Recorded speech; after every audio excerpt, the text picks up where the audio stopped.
Hello everyone. I think we are live. Let's wait for a while. Let's let others join in, and then we will start.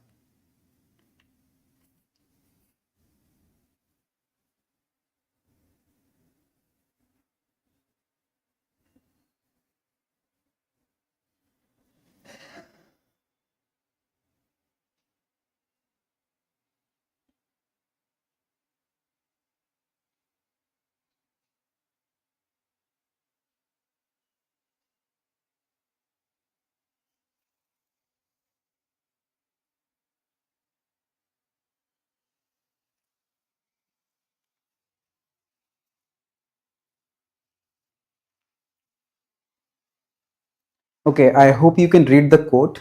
So it reads, "A mind needs books just as a sword needs a whetstone."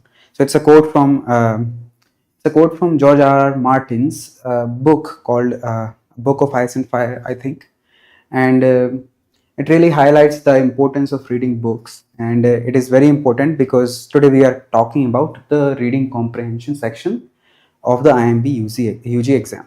So, for those of you who do not know about reading comprehension is a skill testing sort of criteria. These are kind of questions that present you with a passage that you need to read and try to comprehend what it says, and based on that, you need to answer a few questions.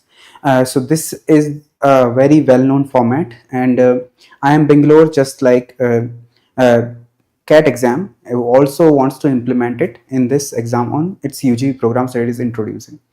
And essentially we will try to solve some problems, try to solve some example passages. We'll read through them, we will try to answer some of the questions that are asked on them, and then we'll move on to sort of also discuss the broader areas that we need to improve upon in order to score better in reading comprehension. So again, let's get on with this quote. Let me first introduce, like usual, IIM Bangalore's newly introduced UG programs. So IIM Bangalore has introduced a few of these programs. Once again, IIM Bangalore is established in 1973. It's a well-known institute of management in India, and essentially people aspire to go here. So here are the few courses that IIM Bangalore has introduced. So the first is BSc Honors in Economics, and the second one is BSc Honors in Data Science. So these two courses, for those of you who are interested in data science and economics, who are interested in sort of typical stuff like finance, commerce, and so on, you can pursue these courses, and it comes with the added benefit of being part of the cohort at IIM Bangalore. So IIM Bangalore, being part of the institute's batches, and being a student there should be considered an achievement, and therefore it is very important that you consider these programs if you have interest in these areas. Then comes the eligibility part. So what exactly makes you eligible for these programs? The first thing is that you need to have passed class 12th or equivalent from a recognized board. And the second one is has to have had mathematics as a subject. So in class 12th, you have to have mathematics as a subject. If you have not had mathematics as a subject in class 12th, you can't really apply to this exam. Then comes qualifying in mathematics with at least 60% marks in class 12th. So not only do you have to have passed in class 12th from a recognized board, not only do you have to have mathematics as a subject in class 12th, but you also have to have 60% or more marks in mathematics in class 12th. So all of these criteria, if you satisfy these criteria, you can sort of apply to IIM Bangalore's newly introduced UG program. Essentially, you can apply to the entrance test to this exam because it requires qualifying the entrance test. So you can't really join the program without qualifying the entrance test. You need to first go through the entrance test, and only then you can move ahead with taking the admission. So what follows entrance test? The entrance test is followed by the interview. So once you sort of qualify both the stages, entrance test as well as the interview, only then you are eligible to join IIM Bangalore's UG programs. Let's discuss the entrance test itself. So IIM Bangalore's UG entrance test, the test format is pretty simple. It is a 120 minutes, which is nothing but a 2-hour long test. So it's a 2-hour long test, and it's a computer based test with 60 multiple choice questions. 60 MCQs are there. You are essentially looking at 2 hours or 2 minutes per question. So it's a 2-hour long test, 2 minutes per question. There are, if you're trying to attempt all of the questions, and there are 120, it is 120 minutes long essentially. There are 3 sections. It comprises of 3 sections. The first one is the English comprehension section, which has 15 questions. The second one is quantitative and data interpretation, which has 30 questions. And the third one is logical reasoning, which has 15 questions. So to reiterate, English comprehension has 15 questions. This is the section that we are going to discuss today. English comprehension forms quite a part of this exam, and you surely can't just rely on quantitative and data interpretation or logical reasoning alone solely to qualify this exam. You need to make sure that you score good across the different sections. So English comprehension becomes a very important topic. These are 15 questions there, 30 questions from quantitative and data interpretation, and 15 from logical reasoning. Although we don't have much information about what exactly will be asked in English comprehension, we are sort of going to assume that it has about the same amount of sort of questions, about the same type of questions as the CAT exam, which is the MBA exam that leads to the admissions in IIMs. So there is also a negative marking. So 1/3 mark is deducted for incorrect responses. So if you are getting 1 mark for a correct response, if you are getting incorrect response 1/3, and correct one is essentially 1, then you are basically looking at 3 options that are incorrect and 1 option which is correct. So essentially there will be 4 options in the MCQs that we can be sure of. And so 1/3 mark deducted for incorrect responses. Again, you will get 1 mark for correct answer. If you get it incorrect, you will get 1/3 deducted. So again, this was a brief on the UG entrance test that is being introduced. The duration is 120 minutes. It is a computer-based test with 60 multiple choice questions. It has 15 questions on English comprehension, which is the section that we are going to discuss next. Cracku, we at Cracku are introducing few mocks. Mocks are essentially tests that you can sort of use to practice and test your caliber. These form a very essential sort of toolkit for those of you who really want to take admission into IIM Bangalore. So this is a very important feature that you should have with yourselves if you are trying to prepare for the exam. So how exactly are you to attempt this? Well, firstly, you should go to cracku.in. So if you go to cracku.in, this is the page that you get to. You can click on IP Maths and IIM B UG. So once you click on it, IIM B UG mock test free is the tab right there. You can click on it, and IIM Bangalore UG mock tests are right in front of you. So there are 5 mock tests. They are free of cost, so you don't have to spend or pay for them. These are entirely free, and you can attempt these tests on our website. So there are 5 mock tests. Do attempt those if you really want to get better at the or if you really want to score good in the entrance test. Let's move ahead with the discussion of today's lesson. Okay, so before we move ahead, I also want to tell you that this is a series, this is one of the classes in the series of classes that we are doing. We are doing multiple classes. This is not the first class. So today is 28th of October 2025. It's a Tuesday. The class is being held at 8 p.m. to 9:30 p.m. slot, and it is a reading comprehension class. You can also check out other classes. Tomorrow there will be a session on QA on the topic number systems. So number systems, we'll have a class on this topic tomorrow. So stay tuned for this. Keep the reminders on. Subscribe to the channel if you want to see more of our content, again entirely for free. Okay, so again, to go back to reading comprehension. Okay, before I discuss this, let me just first check if there are any doubts.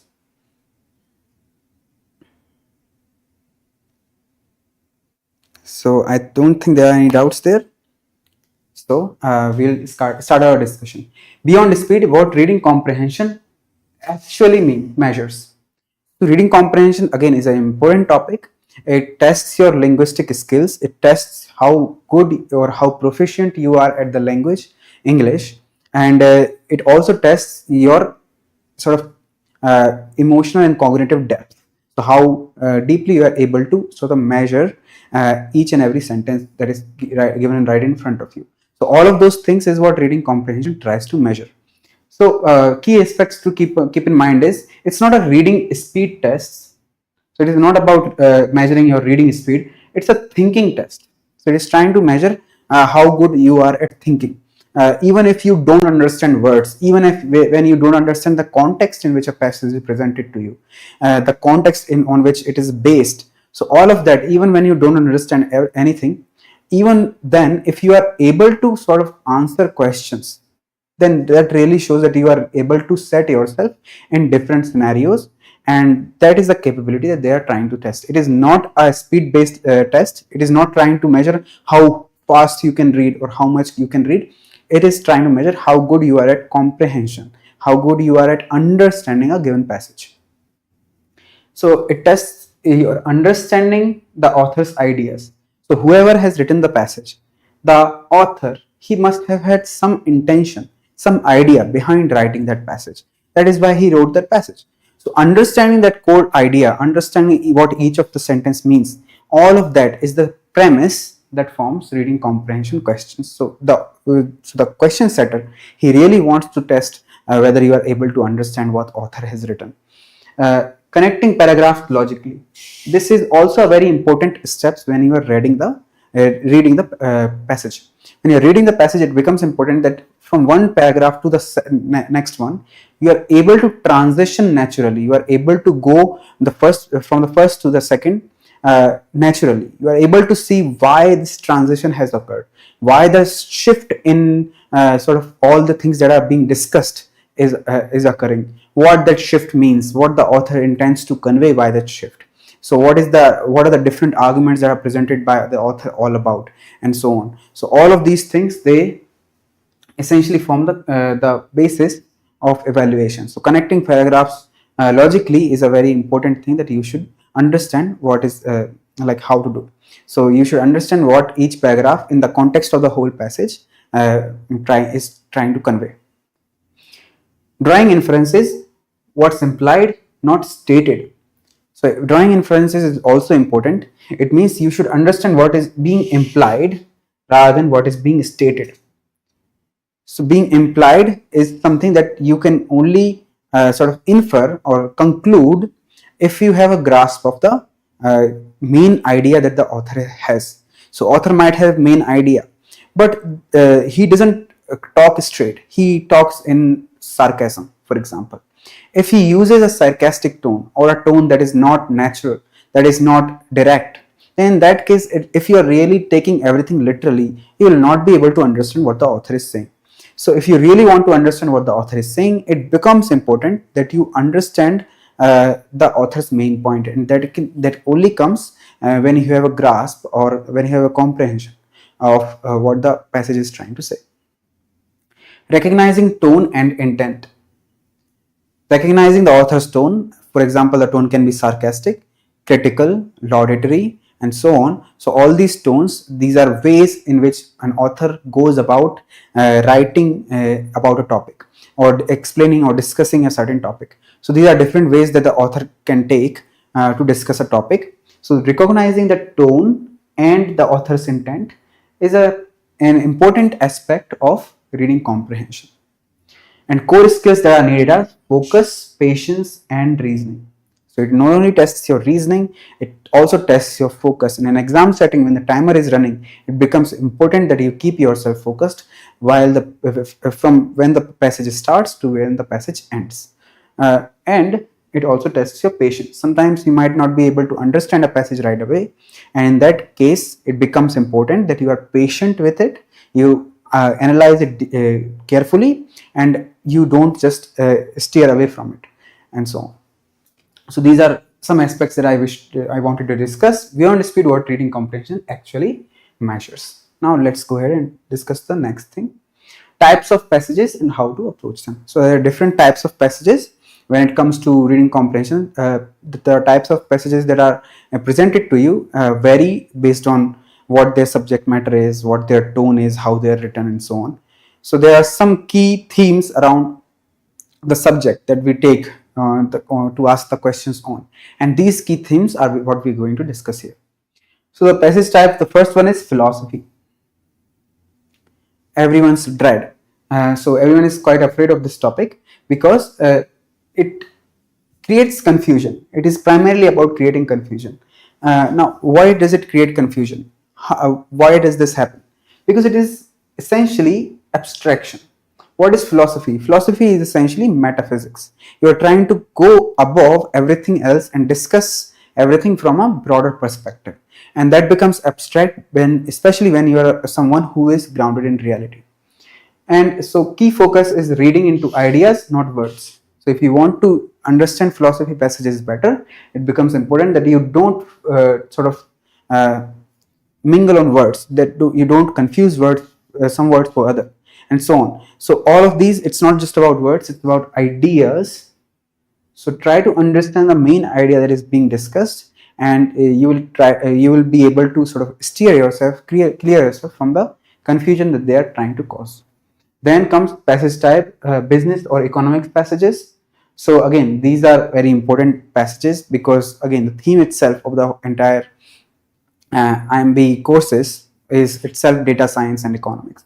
So it becomes important that you have certain grasp, and I suppose you would have certain grasp if you are applying for this exam.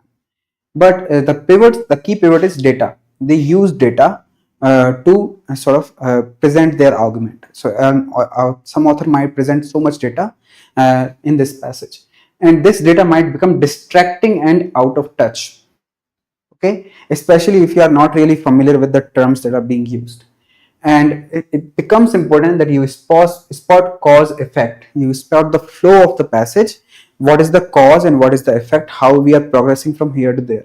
So that progression, the understanding of the progression becomes important. And you also need to understand opinions. So you also need to understand what is the opinion and what is the fact that is being stated, so that you don't confuse one for the other. Then comes the passage type, which is science and technology. So science and technology, another important topic. It requires a certain degree of scientific attitude for you to be natural at this. But even if you don't, the key pivot is logic. So when we are talking about scientific passages, we are essentially we are looking at a passage that focuses on logic. Then common traps. What people do in these things, they try to skim. Skimming is the biggest problem when it comes to scientific and technological passages. There is so much information provided that people tend to skim. But again, just like philosophical, just like business economics passages, science and tech passages also have a flow. They also have a structure, and it becomes important that you don't just skim through it, that you also analyze what exactly is going on one after the other. The progression of the passage, you understand that. Then comes history and culture. So when we are talking about history, we are focusing on chronology and tone. What is chronology? Chronology is essentially the temporal progression of things. So how things are progressing in time. One thing and then another thing happens, and so on. So all of this progression is essentially what history and culture passages are about. So they focus on chronology and they focus on tone of the given passage. Then the biggest sort of pivot here is that they provide a lot of details. They provide a details that, okay, at Waterloo this happened, at Panipat this happened, and so on. So all of these details is what constitutes history and culture passages. Common trap is a lack of context. Sometimes some a historical aspect that is being discussed might be too out of touch. You might not have heard of it and so on. So that is the biggest trap when it comes to history and culture passages. You might not have the context, and in that case, it becomes very hard to navigate the passage. Then comes sociology and environment. These are sort of humanitarian passages. It might be something about, say, philanthropy or something like that. So identify contrasting viewpoints. Here it becomes important that you understand the contrasting viewpoint, because these sort of passages are primarily about society, they're primarily about problems and so on. So all of these, they present heavily opinions. So opinions are presented and you need to identify contrasting viewpoints or viewpoints in general, even if they are not contrasting viewpoints, if you want to truly understand sociology and environment passages. The key pivot here is emotions, or I can also say morals.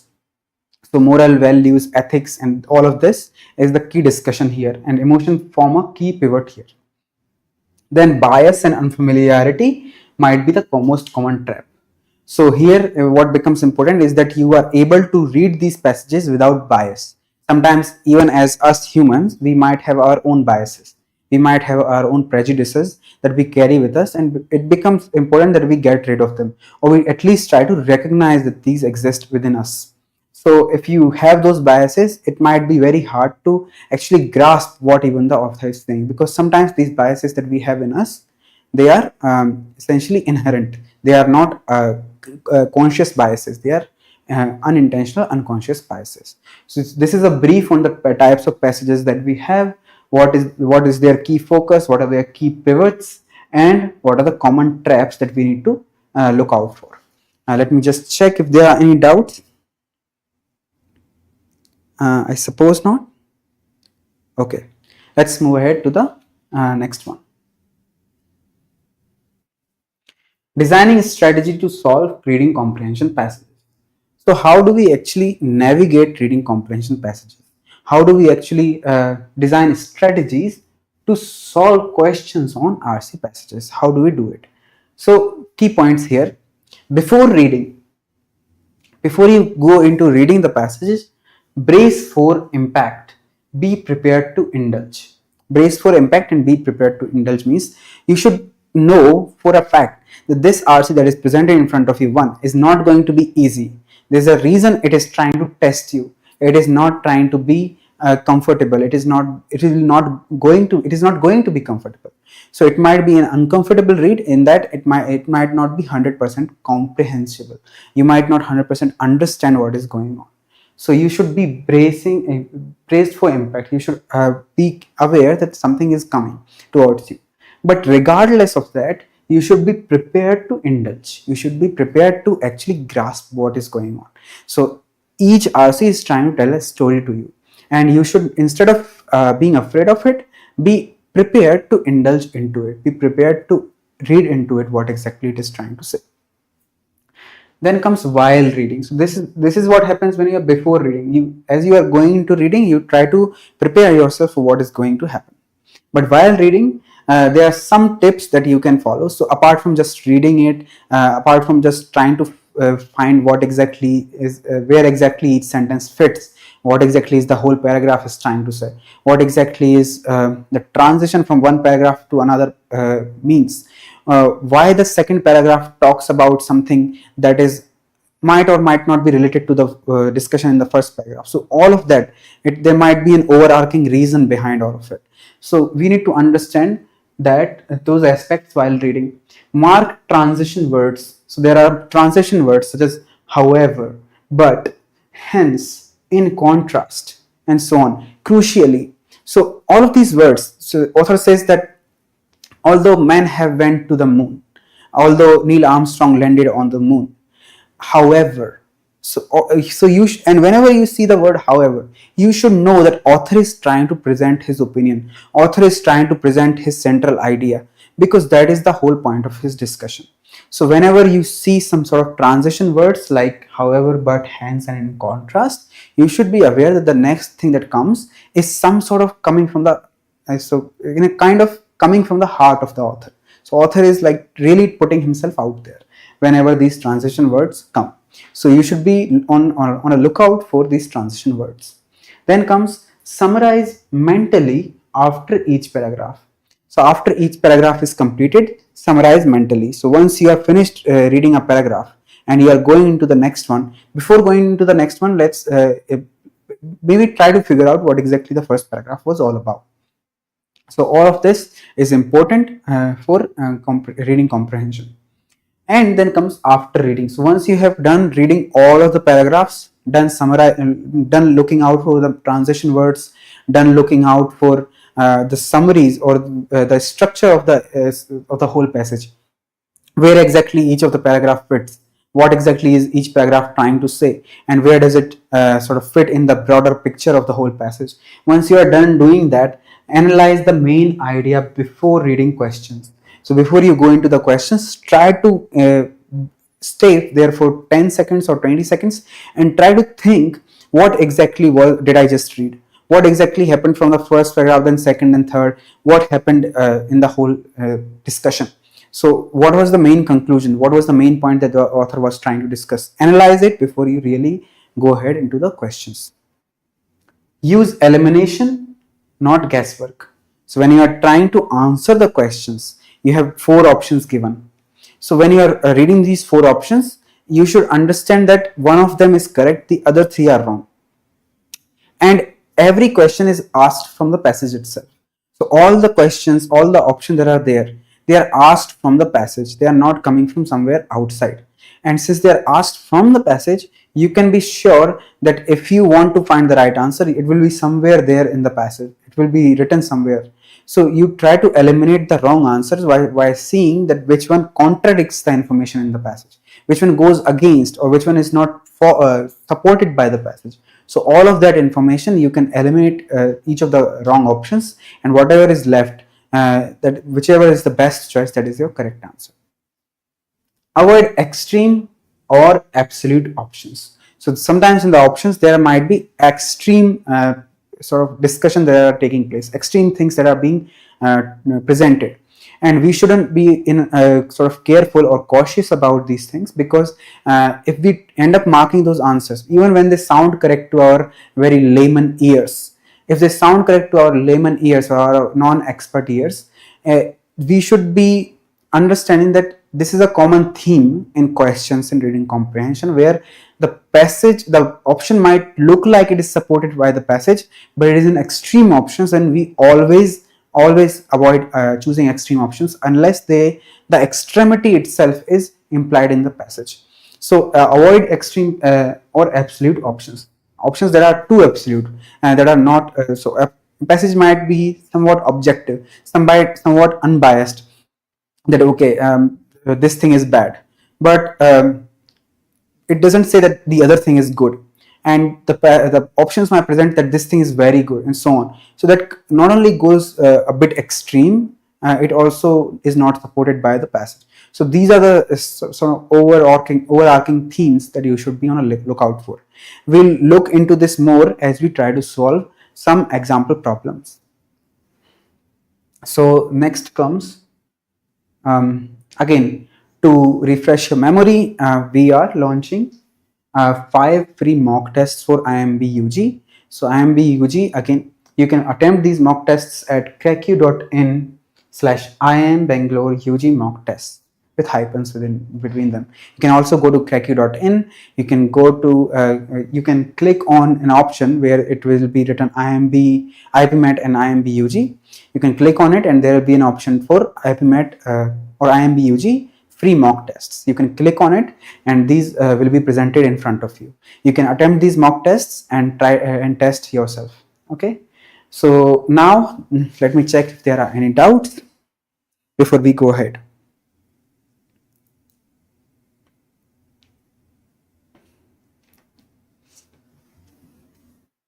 So I don't think there are any doubts. Let me give you a passage and I will give you 5 to 6 minutes to solve it, and you try to solve it, and if you have any doubts you can post it in the chat box, and I will see you in 5 minutes and then we will solve it together. If you try to note down your answers, and then once I announce the answers, try to check yourself if they are correct. Okay, The passage will be quite a lengthy passage, so I will come every once in a while to scroll down so you can read further. Okay. So this is the passage, and the time starts now.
I think that's enough time, so I will just scroll through towards the bottom so you can read further. So here's the third paragraph.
Okay, I think many of you might have started to actually solve the questions. So before you go ahead, let me scroll further up. You can take screenshots here if you wish. Okay. and then here. Now you can answer the first question. After a while, I'll load the second one, so you can answer the second one.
Okay, I think I should load the second question. Here goes the second question. Try to answer this one.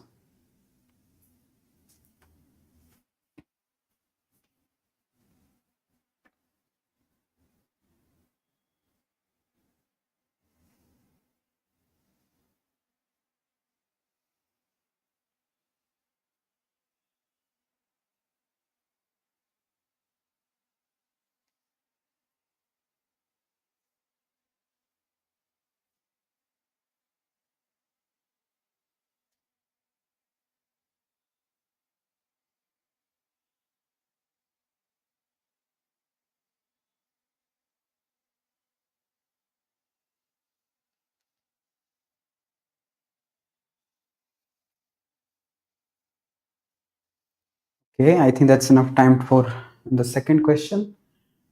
Um,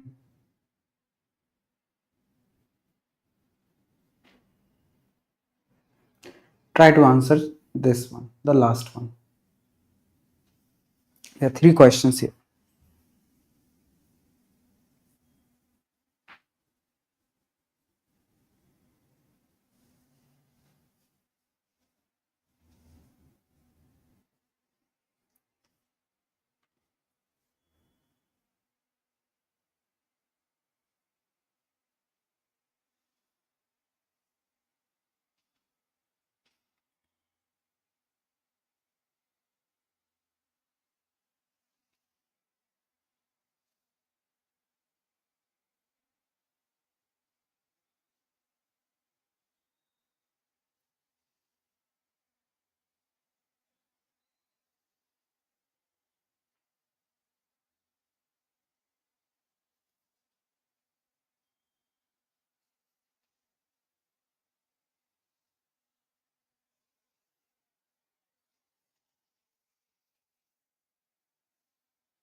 Okay, not much time is left. I hope you have solved all of the questions, and that's time. Okay, so did you all read the passage? What do you think the passage was about? So try to sort of note down the main idea, try to note down your answers. Let's discuss the passage. The passage says, no one argues that the rich should be rich because they were born to wealthy parents. Critics of inequality may complain that those who would abolish inheritance taxes, say, are implicitly endorsing hereditary privilege, but no one defends hereditary privilege outright or disputes the principle that careers should be open to talents. So, author essentially is saying that no one is arguing that the rich should be rich because they were born to wealthy parents. After reading the first sentence, you can recognize that the author is talking about inequality. The author is essentially telling his gripe.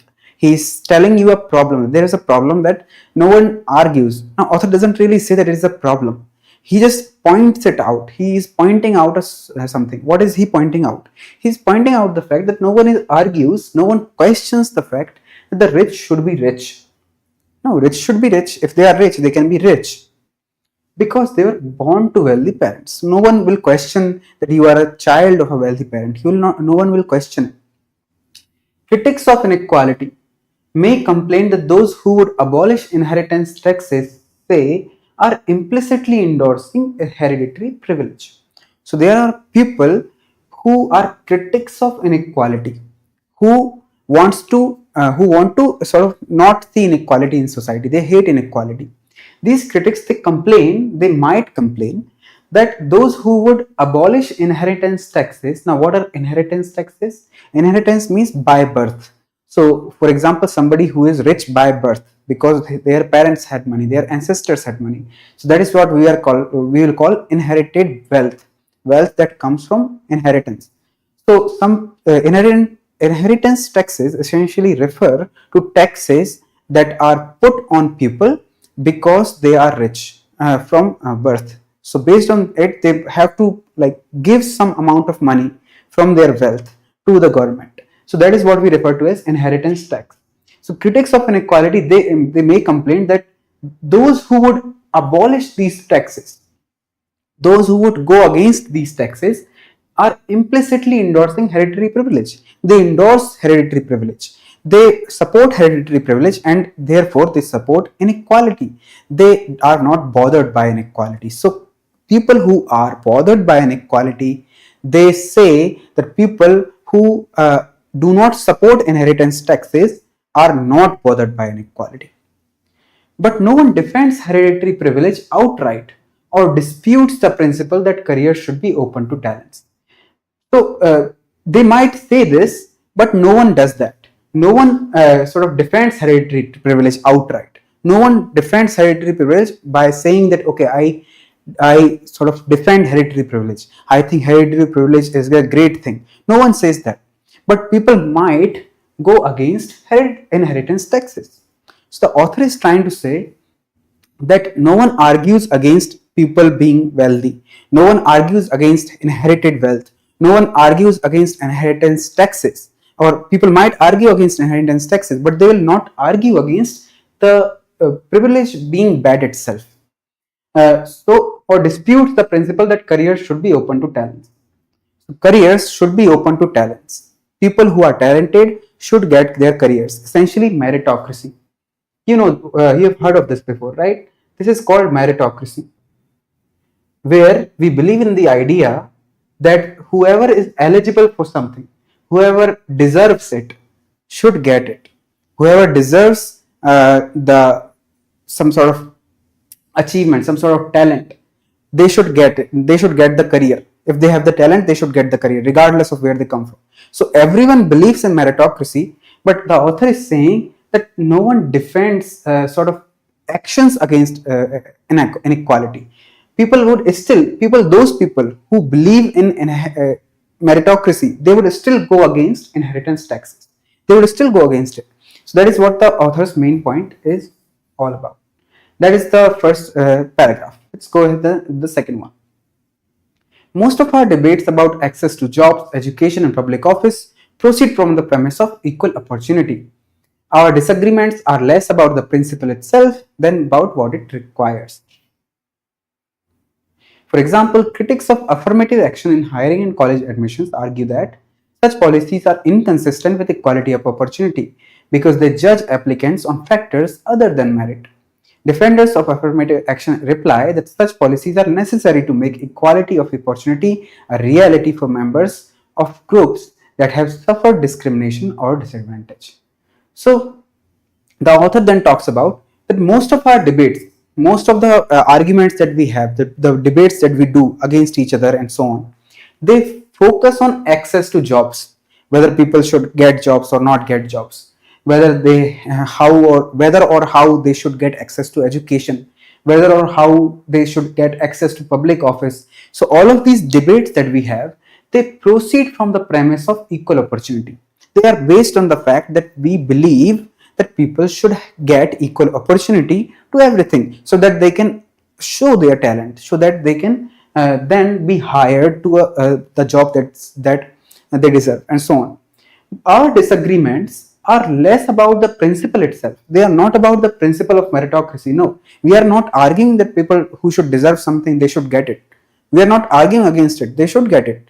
But we are arguing about what it requires to achieve meritocracy.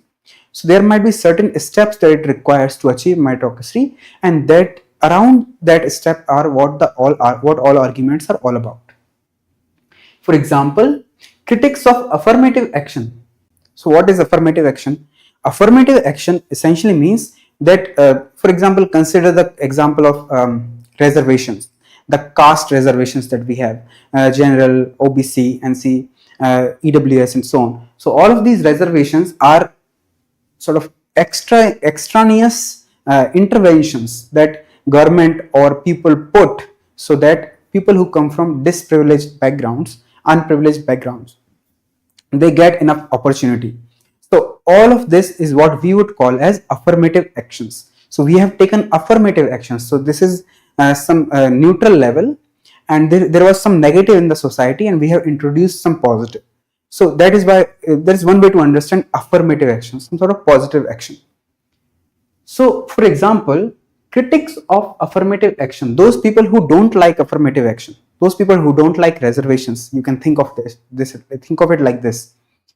For example, critics of affirmative actions in hiring and college admissions argue that such policies are inconsistent with equality of opportunity because they judge applicants on factors other than merit. Now you can say that, okay, if these people are coming from underprivileged backgrounds and they need help, they need some sort of extra help that we can provide them through, say, reservations, then some people argue that this extra criteria that we are giving based on where they come from, this also goes against meritocracy, right? Like their argument is like, we know where it is coming from. Then there are defenders of affirmative action. There are people who defend affirmative action, and they say that such policies are necessary to make equality of opportunity a reality. Now they also have a sound argument. They say that these policies are important so as to close the gap. So as I just discussed, there was a void that was there because of society's inequality, and we were trying to fill that void by this reservation.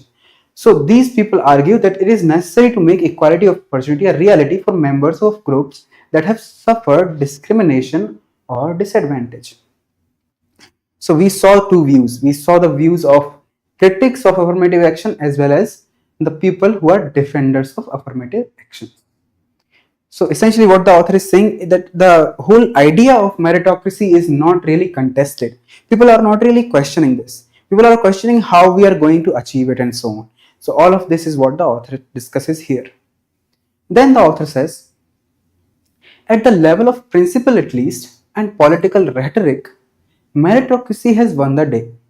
So at least at the level of principle, the principle of meritocracy, the theory around it, that people should get the jobs that they deserve. If they have the skill, they should get it, and so on. So all this theory and political rhetoric. So in principle and in political rhetoric. So it sounds good in principle and it sounds good, especially good in politics. Meritocracy has won the day. So meritocracy has won the game. So essentially the author is saying that meritocracy is not only sounds good in principle, it has also won the day. Essentially it has become influential and people essentially agree with it, is what the author is trying to say. In democracies throughout the world, politicians of the center left and center right claim that their policies are the ones that will enable all citizens, whatever their race or ethnicity, gender or class, to compete on equal terms and to rise as far as their efforts and talent will take them. A long sentence, but pretty simple one. Essentially what is saying that in democracies throughout the world, wherever there are democracies. Now why is author talking about democracies? Because politicians who want to sort of favor the idea of meritocracy, they will naturally exist in democracies, or if they exist in democracies, they will naturally favor the idea or will appear to favor the idea of meritocracy. Why? Because they have to sort of appeal to the public. If they are appealing to the public, then they should make the sound argument that their policies are the ones that will enable all citizens, whatever their race or ethnicity, gender or class, to compete on equal terms and to rise as far as their efforts and talent will take them. So they are essentially saying, these politicians in democracy are essentially saying that they believe in meritocracy and they believe in the fact, or they sort of appeal to the public by saying that their policies will be the ones that will enable all citizens, regardless of their race or ethnicity, gender or class, to showcase their talent, and so that they can get equal opportunity based on their talents, regardless of where they come from. So when people complain about meritocracy, the complaint is not usually not about the ideal, but about our failure to live up to it. So these were politicians. These are the arguments of the politicians. Then comes the argument of the public, the people. So what do people say? People also don't contest the idea of meritocracy. People also agree with the idea of meritocracy, but they still have problems. What problems do they have? They say that the complaint is usually not about the idea of meritocracy, but about the failure to live up to it. They complain about our failure, that we are not able to provide, or the politicians are not able to provide, or the government is not able to provide them with meritocratic ideals, with meritocratic policies. So this is what the people complain about. The wealthy and powerful have rigged the system to perpetuate their privilege. This is another complaint. So you see this sign right here. Essentially, we are extending into the ideas that people present, the arguments that people present. One of the arguments that people have is the wealthy and powerful have rigged the system to perpetuate their privilege. So this is one argument that people have. The wealthy, the people who have wealth, they have rigged the whole system, they have manipulated or corrupted the whole system so as to perpetuate their privilege, to transmit, to perpetuate, to emphasize or amplify their privilege. The professional classes have figured out how to pass their advantages on to their children. Now, this is another sound argument. It essentially says that if I come from an underprivileged background, and if I have merit, if I have talent, whereas somebody else who I would suppose my talent will be valued. So essentially, their argument is that somebody whose talent is valued, you would suppose that it will help those who are not from privileged background, because it would help them showcase their talent. But here the people are saying that what if these people who are from the professional classes, they have figured out how to pass their advantages on to their children. If this happens, then the whole premise of meritocracy is void, because meritocracy, or not the premise of meritocracy, but the whole idea of affirmative action is essentially becomes essential, because you have to give some sort of privilege to, or some sort of advantage to those who are coming from underprivileged backgrounds, because without them, even those who are not coming from underprivileged background, who are indeed privileged, might have some talent going for them, because they have learned that talent. So converting the meritocracy into a hereditary aristocracy. So now the meritocracy is nothing but an aristocracy, or hereditary aristocracy. Colleges that claim to select students on merit give an edge to the sons and daughters of the wealthy and the well-connected.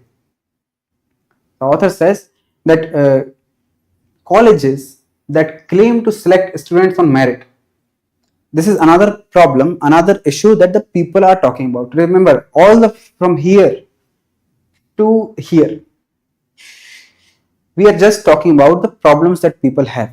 So this is another problem that people have, or people say that they have. They say that these colleges, they select students on merit, but they give an edge to the sons and daughters of the wealthy people and the well-connected people.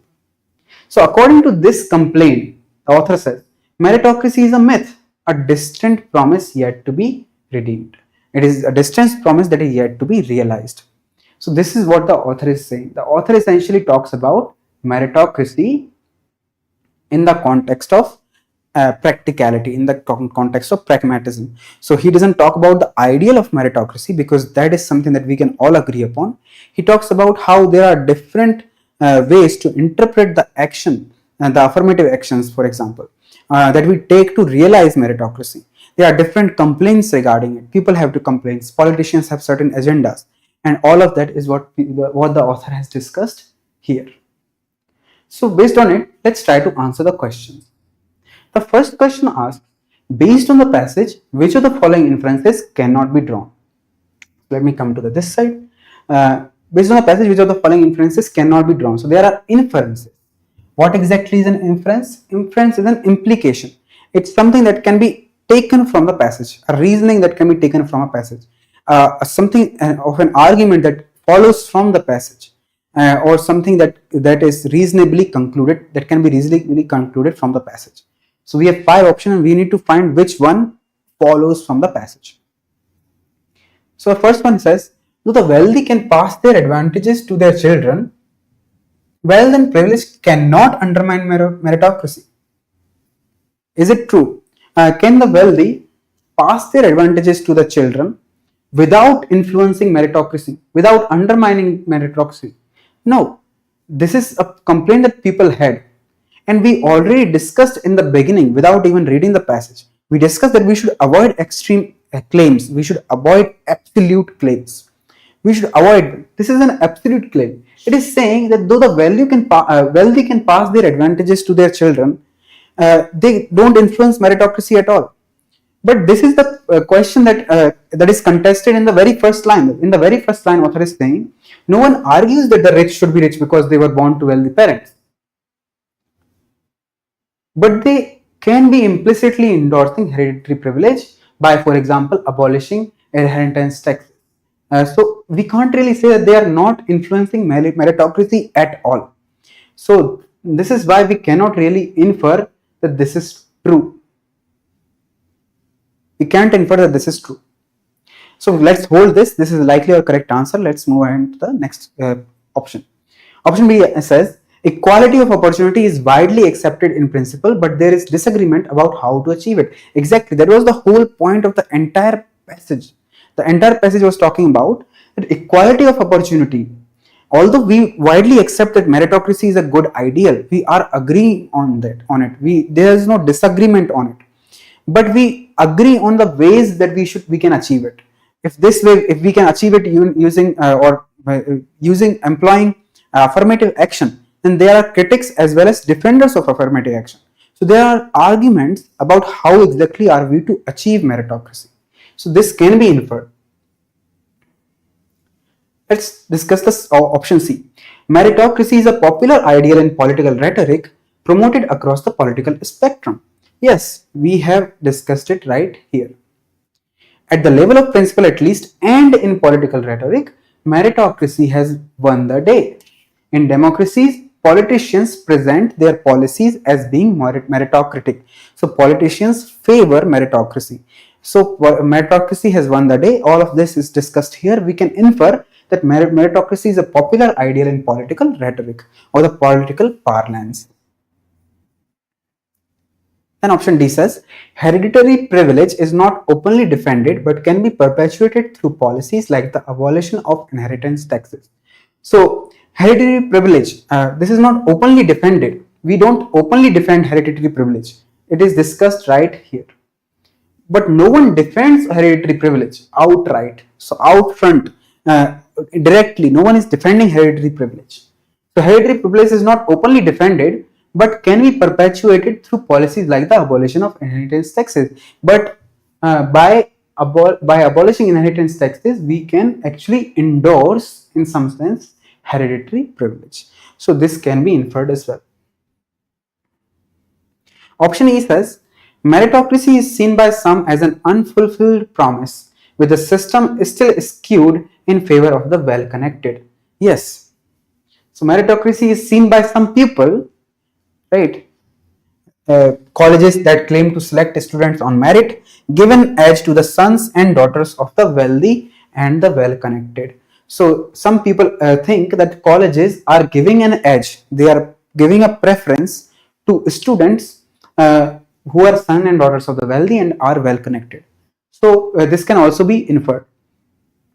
The correct answer remains option A.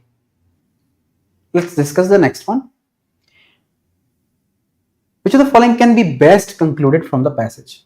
So there are certain things that cannot be concluded. 4 options cannot be concluded from the passage, but one of these is correct. One of them can be concluded from the passage. So let's read through the options and try to see which one is it. Option A says, meritocracy is a utopian system that is difficult to implement as the wealthy rig the system. So wealthy people rig the system. Again, we are going into the extreme area. We should avoid it. We cannot go into absolute claims. We cannot go into extreme extreme arguments and so on. So meritocracy is a utopian system. Utopian system, which means somewhat of an unrealistic system. Now, again, these are all things that we have not really gone into. We have not discussed why meritocracy is impossible or unrealistic. We have also not discussed why wealthy are rigging the system. They are influencing it. They might be doing intentionally or unintentionally. So it is really not discussed here. We can sort of eliminate this option. Option B says, in an unequal society, any attempt to execute meritocracy perpetuates inequality. So if a society is unequal, then any attempt that is made to execute meritocracy, to actually go on perpetuating meritocracy, perpetuates inequality. It leads to inequality. So this is something that has been discussed in the passage. Although it sounds a bit extreme, but it has been discussed in the passage. The passage has clearly said that such policies are inconsistent with equality of opportunity. So sometimes we can make affirmative actions. Sometimes we can go about making affirmative actions, but these affirmative actions are actually not consistent with equality of opportunity. They actually contradict our ideal of meritocracy. So if you are trying to do affirmative actions, that's also bad. Or if you are not doing affirmative action, that's also bad. So essentially there is an inequality in the society. No matter what you do, if you try to push it this way so as this comes down, this is an inequality. If you try to push the underprivileged up, that's also inequality, because there are defenders of affirmative action and there are also critics of affirmative action. So everyone seems dissatisfied. The author's main point is, no matter what you do, any attempt to execute meritocracy perpetuates inequality. So this is actually the correct answer. Let's look at option C. Meritocracy is desired by everybody but despised by those rejected by it. No, it is not despised by anyone. It is actually supported by everyone agrees on it, and it is not despised by anyone as well.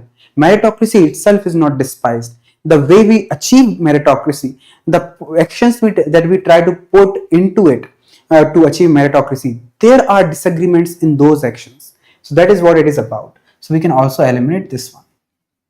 Option D says, meritocracy is accepted by everyone but not understood by anyone. Now, was it about meritocracy not being understood by anyone? How can people accept meritocracy if they are not understanding it?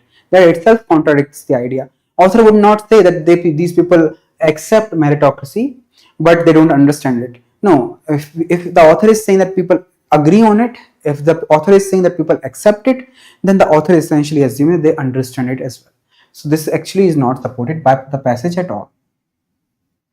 Option E says, everybody admires meritocracy until it is they or their children's career on the line. Again, too narrow and too absolute. It is not about the wealthy or the people who have their children's career on the line, not admiring meritocracy. Again, this is not what the passage is about. This might be true somewhat, but really out of scope. Let's look at question 3. Based on the passage, which of the following will the defenders of affirmative action identify as the main problem in the implementation of the meritocratic system? Again, so we need to find that what, according to the passage, will the defenders of affirmative action. So again, there are critics of affirmative action and defenders of it. So right here, defenders of affirmative action reply that such policies are necessary to make equality of opportunity a reality for those who come from disprivileged or unprivileged backgrounds. So these people, the defenders of affirmative action, which of the options do they identify as the main problem in the implementation of the meritocratic system? So what is the main problem according to them? According to these people, the main problem is that such policies, any policies they are necessary to make equality of opportunity a reality, because there are groups that have suffered discrimination or disadvantage. There are groups that have suffered discrimination and disadvantage, and there is no other way to support them but to use affirmative actions. That is the essential argument of defenders of affirmative action. So let's try to go through each of the options. A says meritocratic system does not acknowledge the initial disadvantages and opportunities. Exactly, this is correct. If we are solely basing everything on meritocracy, then that is fine, because some of the underprivileged people might have the talent to come above, but there might be some people who are already privileged who also have the talent and they also come. But what about the other underprivileged people? The other underprivileged people who need the most help. Again, there are not talented individuals, not so talented individuals, but who are already privileged. They don't really need help.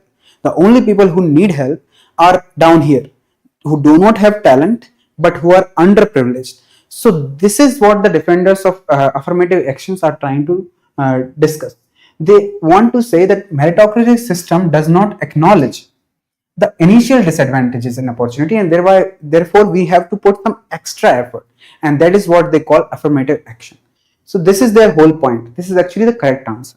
Let's go to the next option. Option B says meritocratic system supports those having hereditary privileges.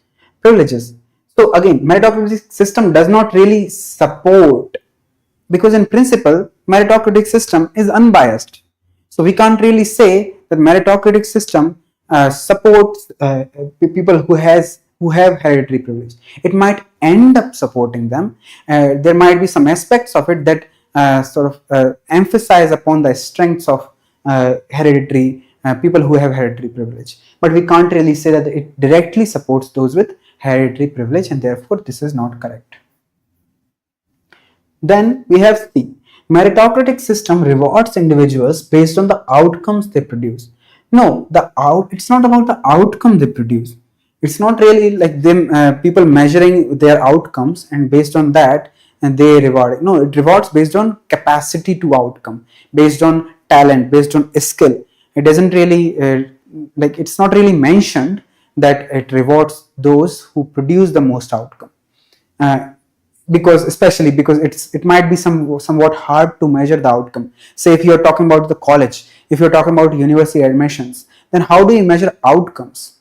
Again, that becomes rather superficial. So we can also eliminate option C. Option D says meritocratic system intentionally favors the rich. Again, the same as the option B. This is extreme and this is not supported in principle. In principle, meritocratic system is not supposed to favor the rich. And option E says meritocratic system is based on a structural bias. Well, not really. Meritocratic system is based on meritocracy. It is not based on a structural bias. What are you talking about? This option is essentially somewhat of a distortion. It is trying to add two keywords together and sort of trying to make a new sentence, but it doesn't really make sense.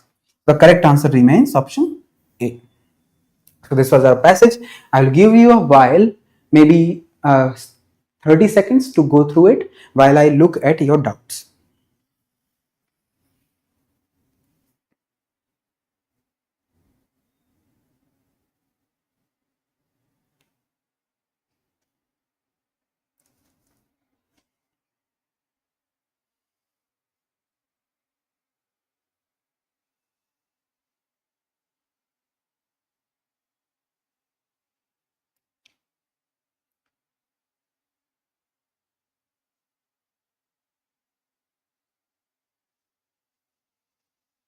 Okay, I think that's it. So pretty fun passage, right? A very dense one, but it is a very interesting read indeed. Very engaging, and the questions were fun to solve as well. Let's discuss the next one. So before going into it, again, we are introducing free mocks. There are 5 free mocks available on our website. You can attempt them and try to test yourselves. These are free mocks. You can just go to cracku.in, click on IIM Bangalore UG mock tests, and these mock tests will come right in front of you. These are free of cost, so you can attempt them. So I will give you one more passage to attempt. Try to solve it, and then afterwards we will discuss the solution. So here it goes, and your time starts.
Okay, I think the first paragraph you must have finished. I'll give you the next paragraph. So try to read from here.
Okay, I think that's enough time.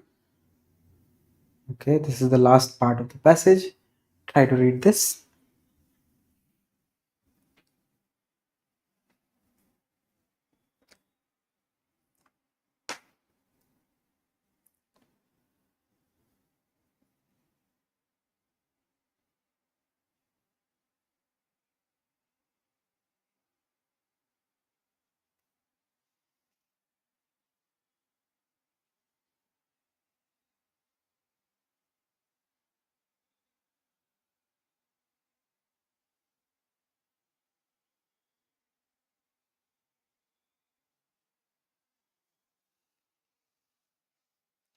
After you're done solving the passage, try to attempt the first question.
Okay, I think that's time. Try to solve the second question.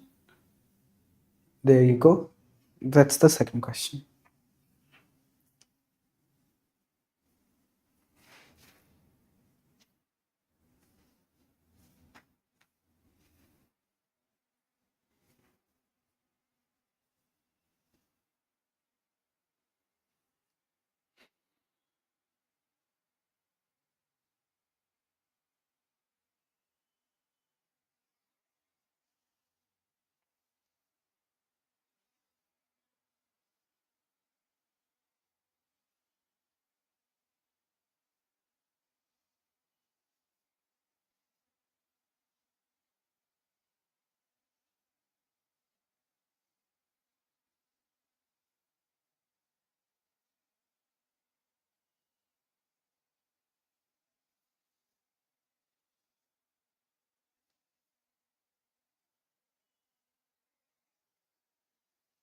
For those of you who need the first part of the passage again, there you go. Here's the first part of the passage. And for those of you who are done with the second question, let's go with the third one.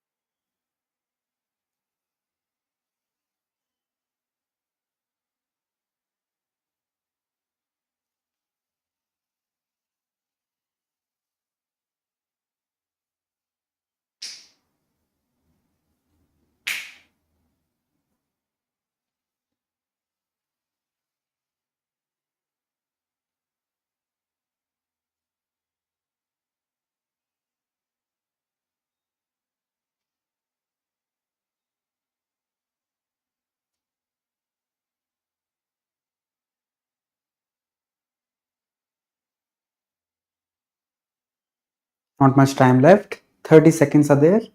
Try to solve this.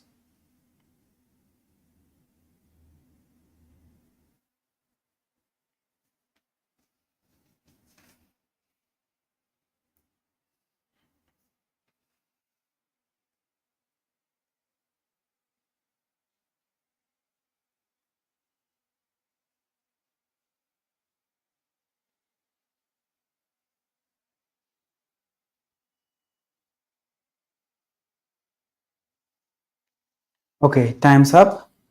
I think you have found the passage interesting because the subject matter is quite interesting. It talks about laughter, it talks about emotions. So we'll take a look at the passage, each of the paragraphs, try to see what exactly is it trying to say to us, and then we will try to answer the questions. So let's read the passage together. I hope you have written down your answers and the main points of the passage. You may laugh at a head, but what you are making fun of, in this case, is not the piece of felt or straw, but the shape that men have given it, the human caprice whose mold it has assumed. So, what exactly is the author saying?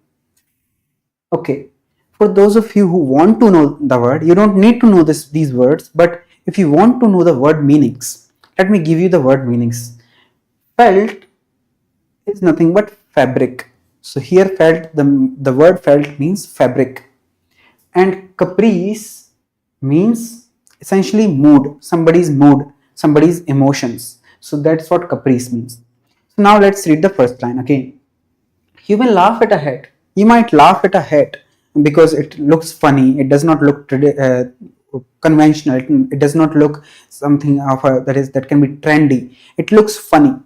You might laugh at it, but what you are making fun of in this case is not the piece of fabric or straw. You're not making fun of the hat itself.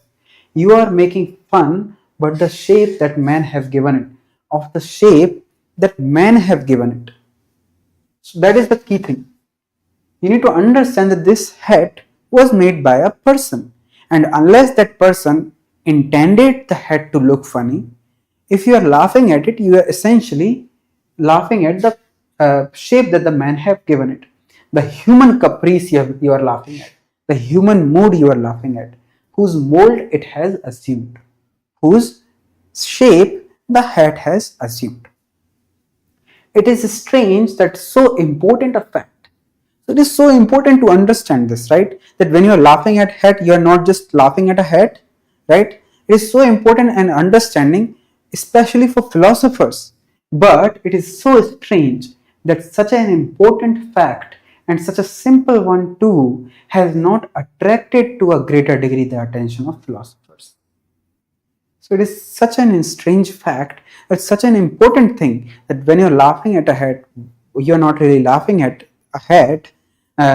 This fact, which is so simple, has not attracted the to a greater degree. So it has attracted the attention of philosophers, but not many philosophers, not to a great degree. So it has not attracted to a great degree the attention of philosophers. Several have defined man as an animal which laughs. Now, there are some people who say that humans are beings or living beings that laugh, because you might not have seen an animal laugh.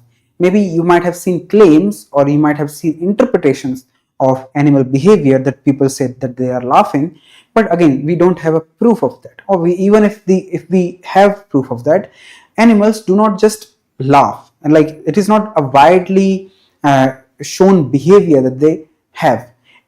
The primary animal who definitely laughs is humans. So the author is saying that several people have defined humans as an animal which laughs, as an animal, a kind of animal which laughs. They might equally well have defined him as an animal which is laughed at. So that is a very good observation that author makes. The author says that they would have been equally well if they defined humans as an animal which is laughed at rather than which laughs. So there are two ways of looking at it. One, you might say that humans laugh. So that is one way of looking at humans. Another way is looking at, according to the author, that people have not really noticed or not really noticed to a great degree, is that it's humans who are being laughed at. So who are the butt of the joke, essentially. For if we are talking about any other animal or some lifeless object produces the same effect, it is always because of some resemblance to man, of the stamp he gives it to, or the use he puts it to. So essentially the author says, why does the author say that it's humans who are being laughed at? Why?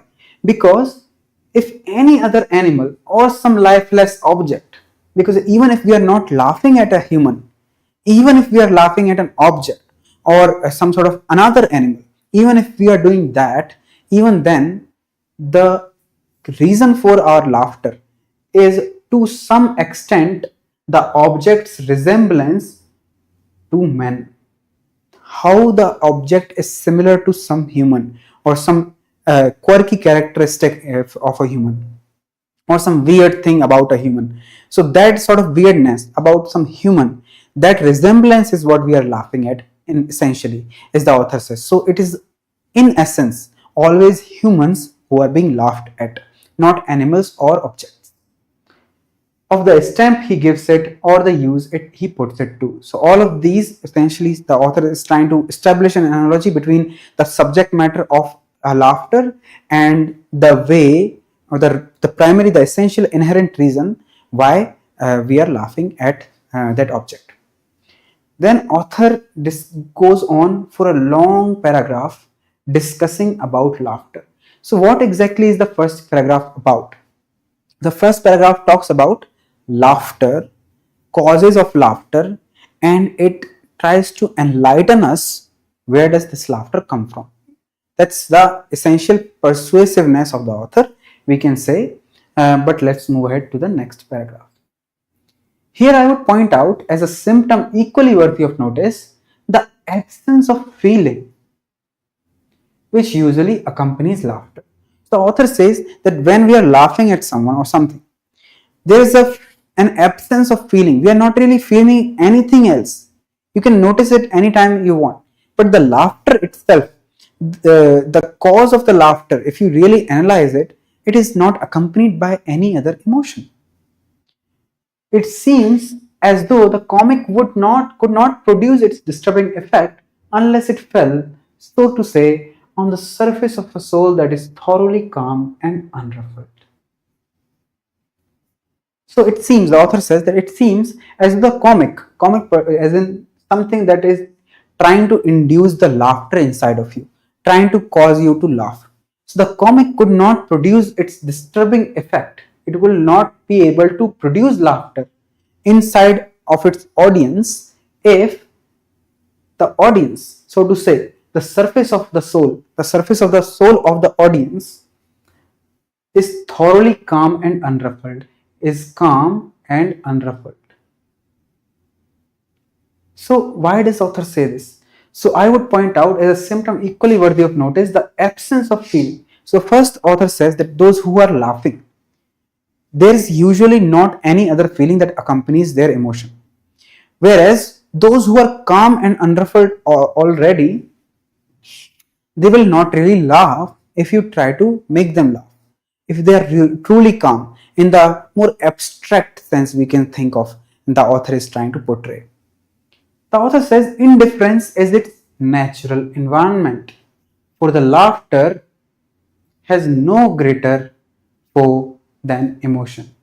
So the author says that for laughter is usually accompanied by an absence of feeling.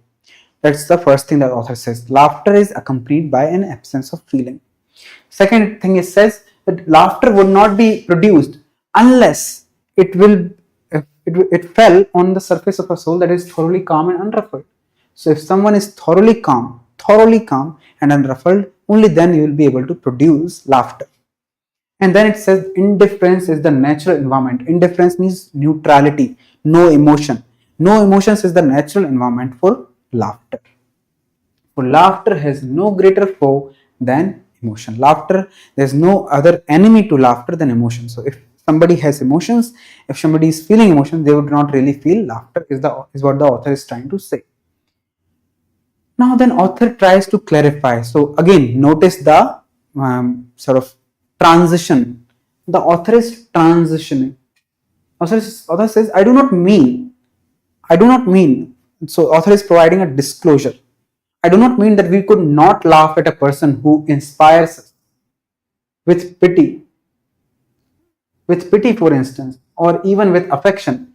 But in such a case, we must, for the moment, put our affection out of court and impose silence upon our pity. So the author says that even if we are experiencing some sort of emotion towards the object of laughter, so whatever we are trying to laugh at, even if we are looking at that thing as with pity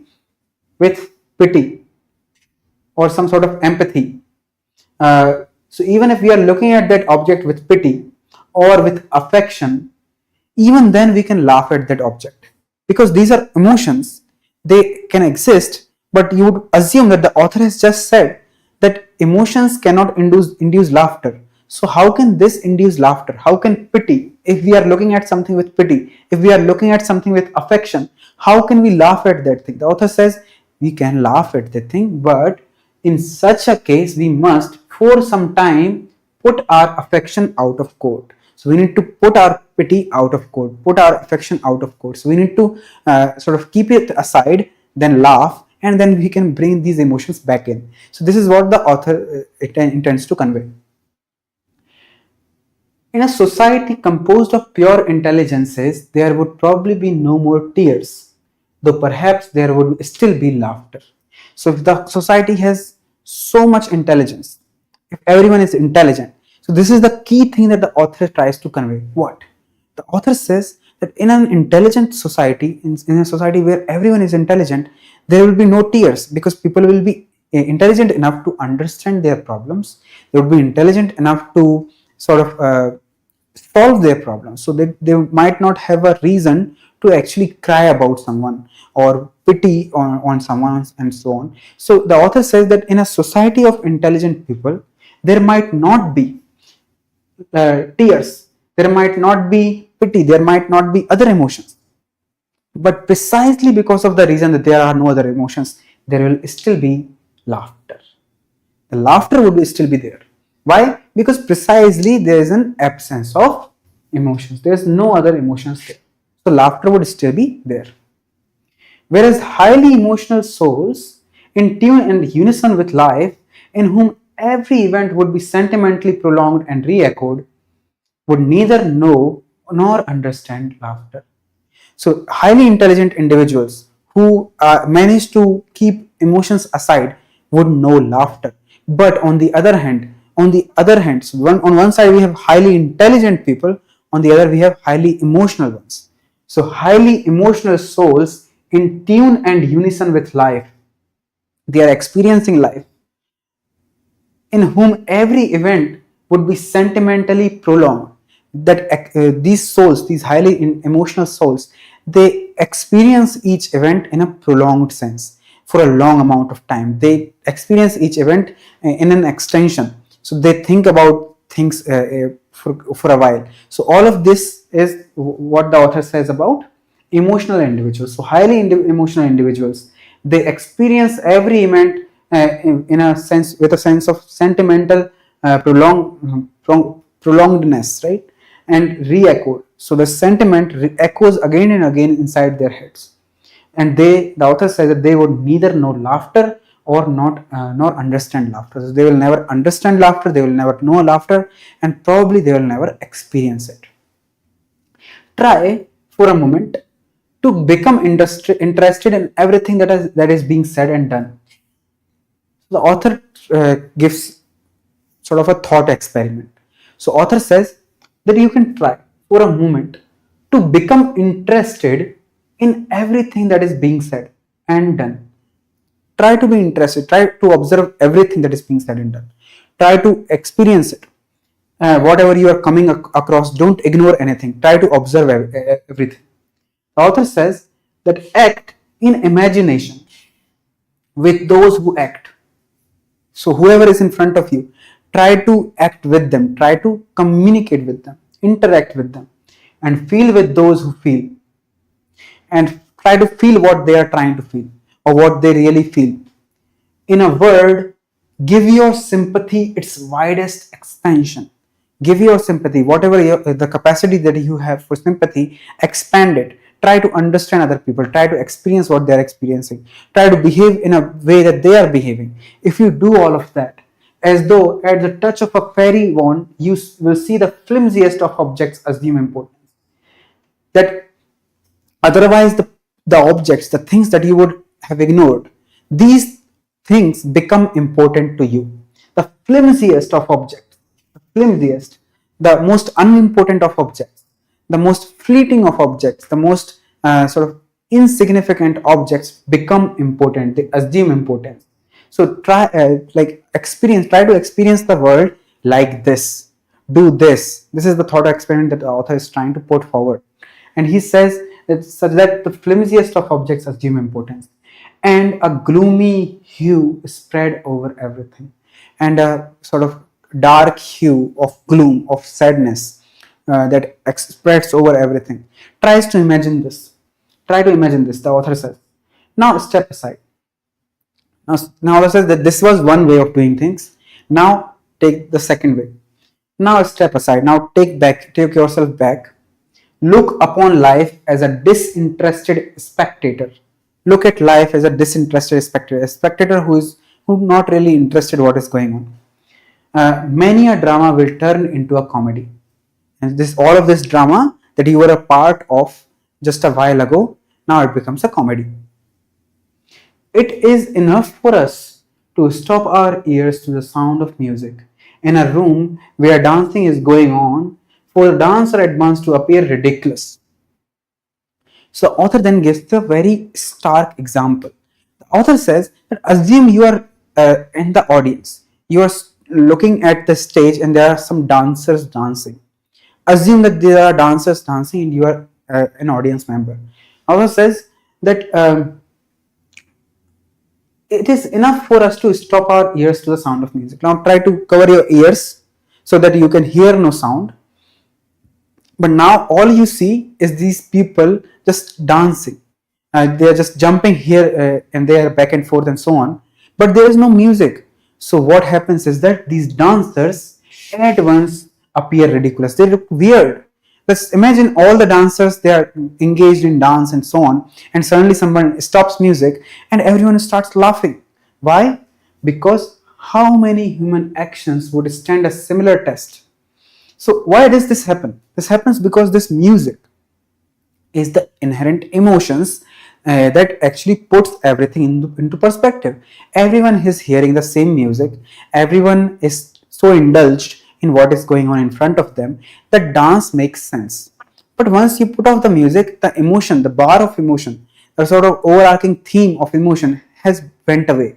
There is no emotion any further. So music represents emotion, and once it goes away, people now start appearing ridiculous because the context in which their behavior was set, that context is now missing. There is no more reference, the frame of reference for us to look back to try to understand their behavior. So how many human actions would stand a similar test?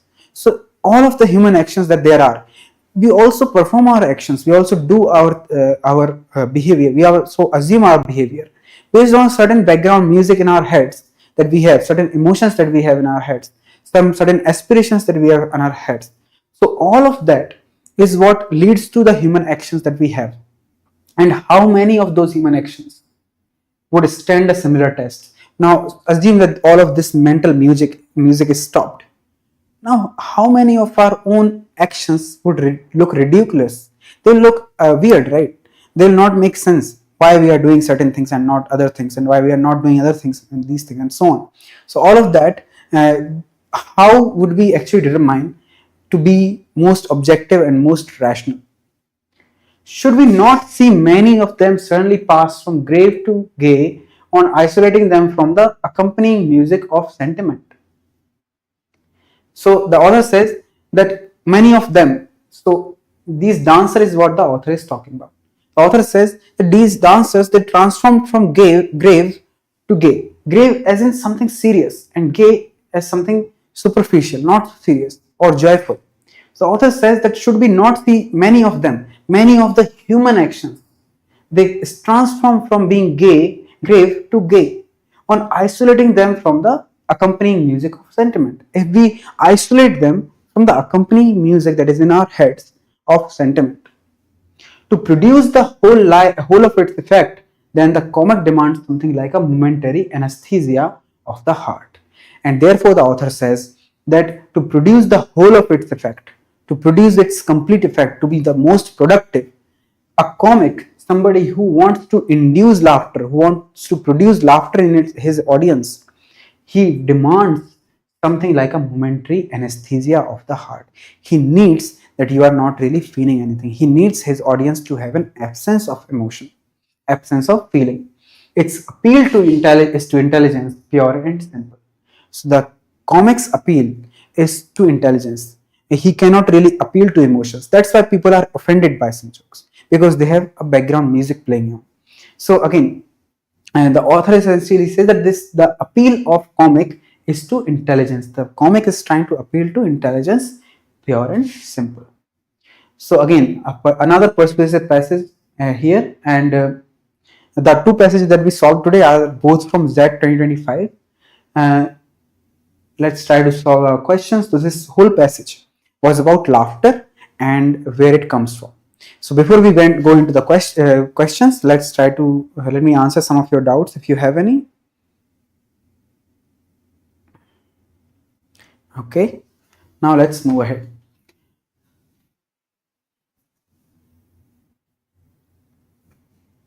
Now the first question asks, what does the author best mean when they say it seems as though the comet could not produce its disturbing effect unless it fell, so to say, on the surface of a soul that is thoroughly calm and unruffled?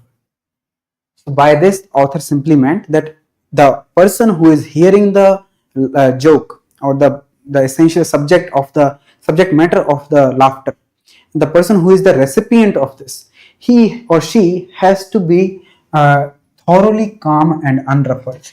And this is the condition to produce laughter. If we want to produce laughter, this is the essential condition that we must follow. If we don't follow this condition, laughter will not be produced. So This is the essential meaning, and we need to find which of these options captures this meaning. Option A says comics are the most effective when the audience is unaware of the context. Is this correct? No, it's not correct. Unaware of the context. Context is not the thing. The thing is unaware of emotions, void of emotions. So, void of emotions or no emotions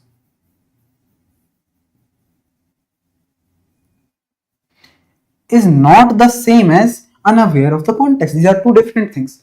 Context is the subject of the joke or the whole overarching theme in which the joke is situated. Whereas void of emotions, emotions are emotions. They are internal. They are internal to the recipient of the joke. So this is not really true. It is slightly distorted. Option B says, unless one is emotionally detached from the event, it is impossible to appreciate a comical view. Yes, that is essentially what the author is trying to say. Author says that one needs to be thoroughly calm and unruffled if the comic wants to produce laughter in its audience. If the laughter is to produce its disturbing effect, the recipient has to be thoroughly calm and unruffled, and that is essentially what option B says.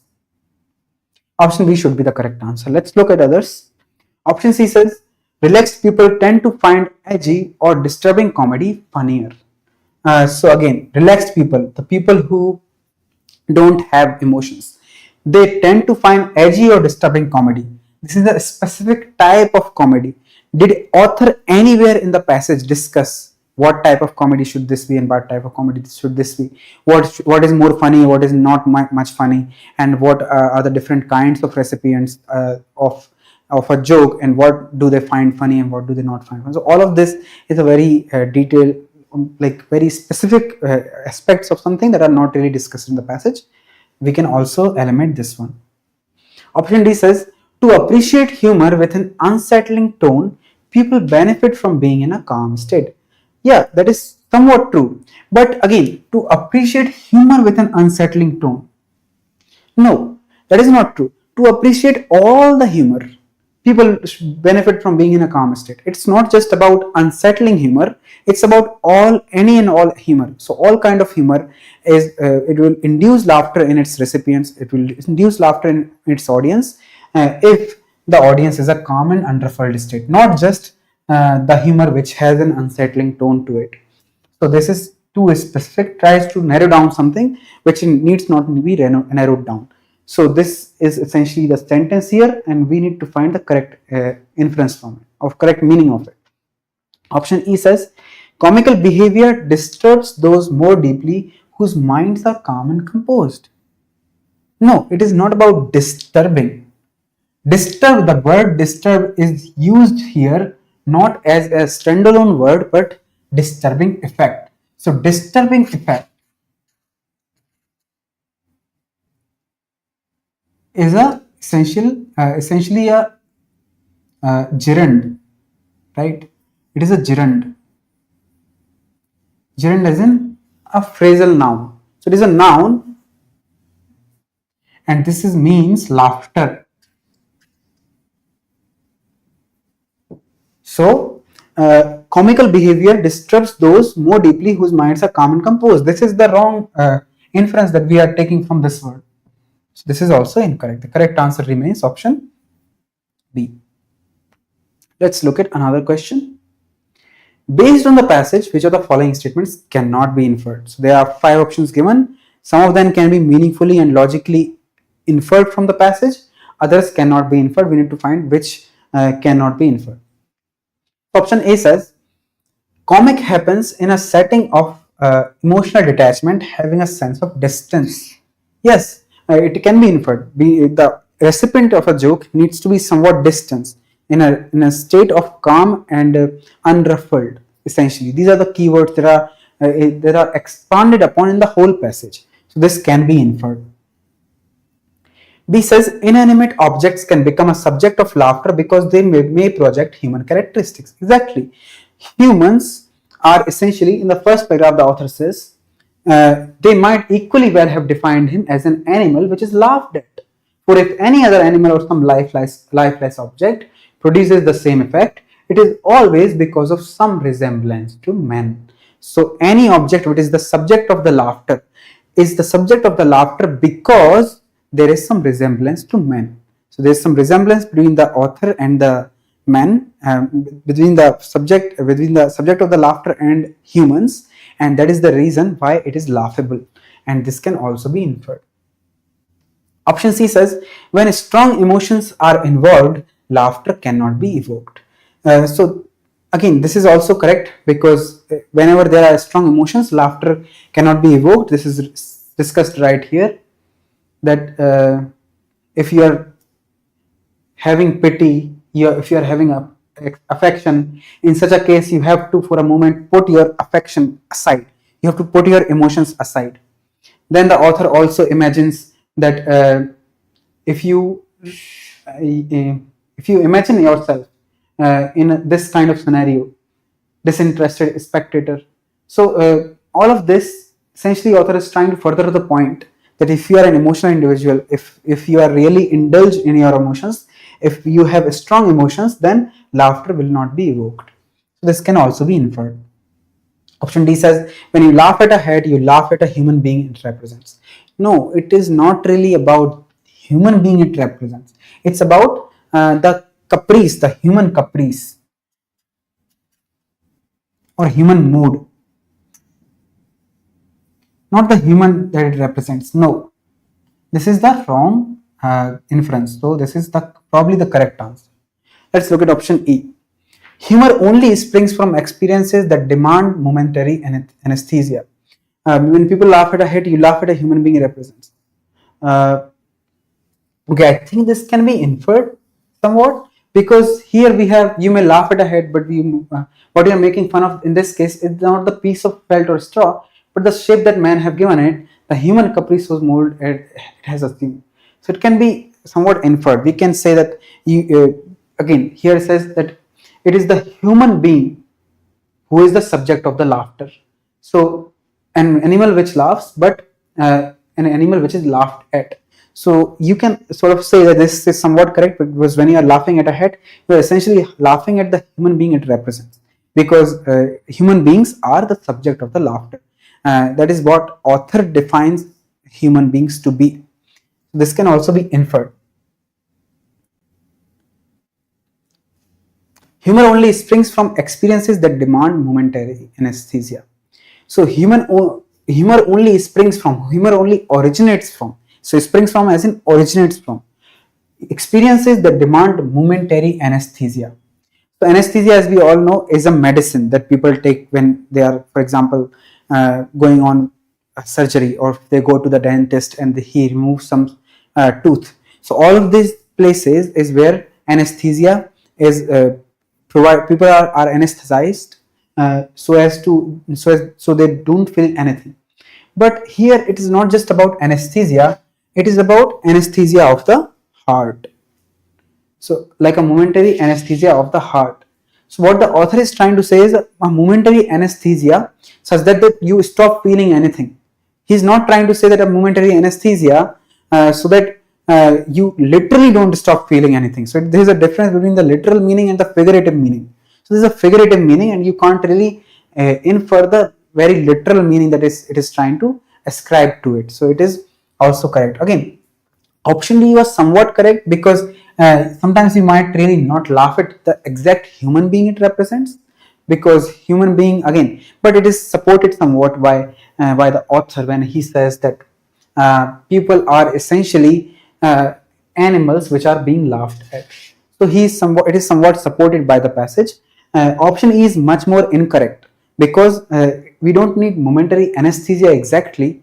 We actually need momentary anesthesia of heart if we want to spring humor inside ourselves. Let's look at the third question. Based on the passage, which of the following statements will the author best agree with? So we need to find which of the options the author would agree with. Life is a tragedy when seen in close, but a comedy in long shot. This is correct, right? Life is a tragedy seen in close, but a comedy in long shot. It is discussed right here. The author says that, yeah, now step aside. look upon life as a disinterested spectator, many a drama will now turn into a comedy. So author says life is a tragedy when seen in close. It is a tragedy because you will start to feel everything. You will start to see everything in a gloomy hue spread over everything. But if you see in a long shot, if you step away from everything, life will become funny. And therefore, this is the correct answer because author will agree with it. Option B says comedy is simply a funny way of being serious. A funny way of being serious? Really? Can we really say that? Has the author discussed this? No, this is not correct. Comedy is but tragedy. So why is it incorrect? Again, comedy is simply a funny way of being serious. Because again, being serious doesn't mean anything. You need to say whether we are talking about emotions, whether we are talking about logic, what exactly are we talking about. Being serious is an ambiguous term. So ambiguous, it doesn't really mean anything in the context of the passage. It is not really defined in the passage. So serious is not really defined. Then comes comedy is but tragedy, cunningly disguised and popularized for the multitude. Comedy is but tragedy. So cunningly disguised and popularized for the multitude. So comedy is a tragedy. First of all, life is a tragedy. It's different from comedy being a tragedy. Comedy is not tragedy. Comedy is comedy. Tragedy is tragedy. These two are different things. Then cunningly disguised and popularized for the multitude, for the masses, for the people. Can we say that it is disguised and popularized for the multitude? No, comedy is not popularized for the multitude. It is popular. It is just for the audience. It might be just one person who is in the audience. It might be 50. It doesn't really matter what the multitude says. So comedy being tragedy and cunningly disguised and popularized for the multitude is not really supported by the passage. D says, a person who knows how to laugh at himself will never cease to be amused. Again, really an extension which is not supported. A person who knows how to laugh at himself. If a person is laughing at himself, then essentially he is not having emotions and he is not allowing himself to have emotion. And essentially that's why he will never cease to be amused. But again, that's what a person can do. Person might be influenced by outside factors. There might be external effects that might affect the person. So it's not really on the person himself, right? Up to the person himself. So this really is an extension that is uncalled for. Option E says comedy is an escape not from truth but from despair. No, we can say that sometimes people might try to move away from despair, but they have to consciously put aside emotions, and therefore comedy itself, as per the passage, does not serve as that. It might serve as a motivation for them to go away from despair, but it does not serve as the source of them going away from despair. Okay, so this is also not supported by the passage. The correct answer remains option A. So this was a very interesting passage, very interesting read, a slightly lengthier one as compared to the last one that we did, but again a fun passage nevertheless. So for those of you who have gotten it right, congratulations. I will give you 30 seconds to look into it, and then we will look at the next slide.